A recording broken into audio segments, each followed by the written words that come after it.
Going on, everybody? Crazy Dog back with another Cleveland Browns video for you guys. And in this video, I'm going to go over my offseason priorities for the Cleveland Browns heading into the 2024 season. As of course, they're coming off getting their doors blown off by the Houston Texans. And I'm sure they got some things that they want to fix, especially on the offensive side of the ball. Of course, we have some open positions on the coaching staff that they got to fill. So that's obviously got to happen before they even think about looking at the roster. But yeah, I'm going to go over the offseason priorities and talk about what the Browns need to do as they look to get back to the playoffs next year and then hopefully get to and win their first Super Bowl. Of course, that's always the ultimate goal. Anything else is just underachieving, pretty much, right? That's the ultimate goal for every team in the NFL. So, with that being said, before I get into this video, as always, be sure to hit the like button, subscribe, and hit that bell. Become a member for exclusive perks like cool emotes, and eventually, I'm going to start doing members-only content. So you want to see that? Become a member, and it'll happen. Trust me. I'm not going to do members-only content for, like, 2 people. Once I get maybe like 10 members, then the members only content will start coming out. And that stuff's mainly going to be like rumor videos and stuff, cool stuff. So, yeah, with that being said, let's get into this video. Now, before I get into my offseason priorities for the Cleveland Browns, I actually have some more coaching news to talk about. As earlier this morning, from Jonathan Jones on Twitter, and I quote, the Browns are interviewing Seahawks O-line coach Andy Dickerson for their vacant offensive coordinator position, source says. And of course, Browns fans see this on their timeline and they start freaking out. They're like, wait, who? Huh? Who's this guy? You mean to tell me they really fired AVP to hire some random guy that we've never heard of? Well, actually, here's what's happening. So, in case you haven't heard, Brian Callahan, who just so happens to be Bill Callahan's son, is out interviewing for head coaching jobs. So, there's the possibility that Brian accepts a head coaching job somewhere.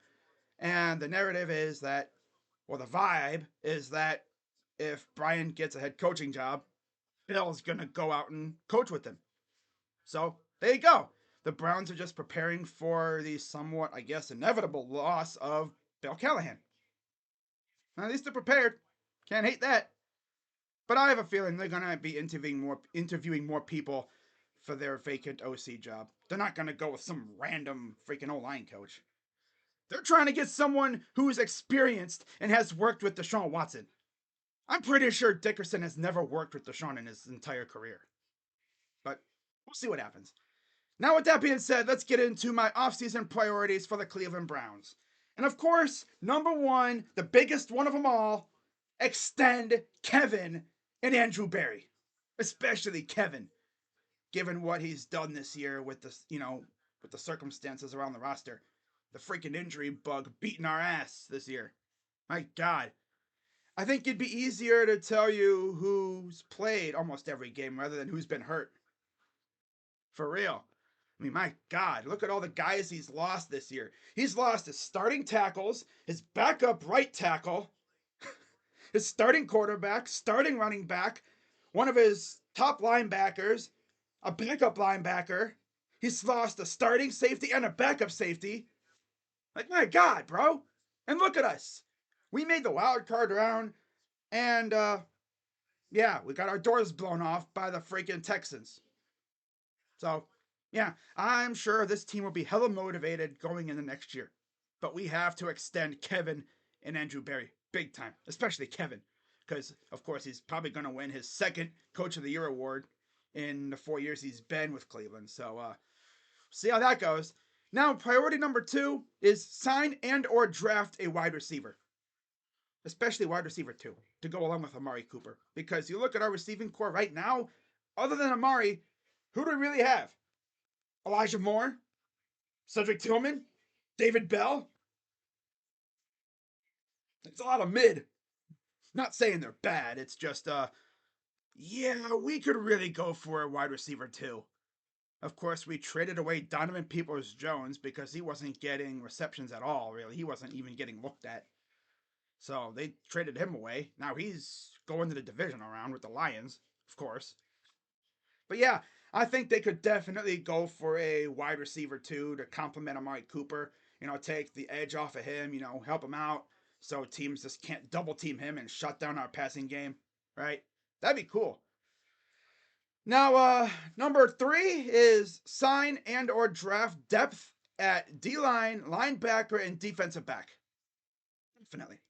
Now, we saw how crucial having depth was this past season. And I think they're going to go out and do the exact same thing this offseason. That's the thing that Andrew Berry loves to do. He loves to maybe sign one or two guys to big, hefty contracts, and then he'll go out and sign a bunch of depth guys to complement the roster. I think he'll do that again this offseason because he's done it the past couple off seasons.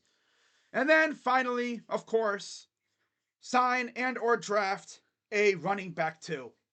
Now, we don't know if Nick Chubb will be back for week 1. I doubt it because he had his ACL surgery rather recently, so that's another 9 months of recovery for that. And I don't know if he'll be a full go for week 1. So I think it would be smart to go out and either sign or draft one to complement Jerome Ford. So we'll see what happens there. But yeah, this is going to be an interesting offseason. It really is. Of course, we got the coaching hires that we're going to be making, and then free agency, then the draft, and all that other wonderful stuff. We'll see if the Browns make any trades.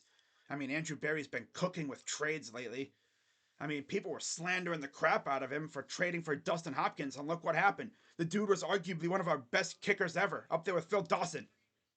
Like, he was this close to passing Phil Dawson, I think, for most points scored in a season, or something like that. Something crazy. But of course, he got hurt. All because he had to chase down a kick returner because his kick return unit couldn't freaking stop him. His kick coverage unit freaking stunk one time, and it got him hurt. Oh, yeah, man. Never fails. Never fails. Oh, well. We'll see what happens this offseason. I'm sure Andrew Berry is going to be busy trying to fortify the roster, right? So we'll see what happens. And if I hear anything else, I will definitely have a video. You know me by now. If you've been following this channel for a while, you know how I do. Whenever Browns news comes out, if it's somewhat big news, I'm going to make a video for it. That's what I do, right? Of course, when news comes out of an interview, I'm going to do a video on it. Again, it's what I do. So with that being said, I'm Crazy Dog, and I will see you guys in my next video, whenever that may be. Could be later today, could be tomorrow, could be next week. Who knows? But I'll see you guys later. Go Browns. I'm Crazy Dog, and I'm out. Bye-bye.